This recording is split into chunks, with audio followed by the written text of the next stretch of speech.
बदलापूर शहराच्या सर्वांगीण विकासासाठी नगराध्यक्ष रुचिता घोरपडे यांच्यासह मुख्याधिकारी मारुती गायकवाड आणि नगरसेवकांनी शहरातील पूर्व भागाचा दौरा केला।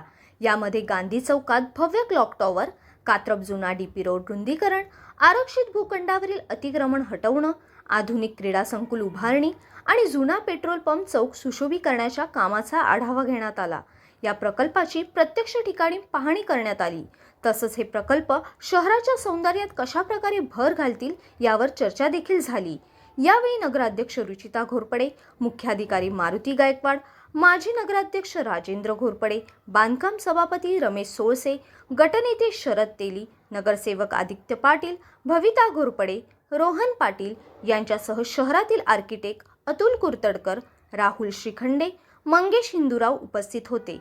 आर्किटेक्ट यांनी पाहणी केल्यानंतर शहर सुशोभीकरण आणि नागरिकांना अधिक सुविधा उपलब्ध करून देण्यासाठी योग्य त्या सूचना सांगितल्या। शहरात हे प्रकल्प झाल्यास बदलापूर शहराच्या विकासाची उंची वाढण्यास मदत होणार आहे। प्रतिनिधी अजय जोशी, राजा माझा न्यूज, बदलापूर।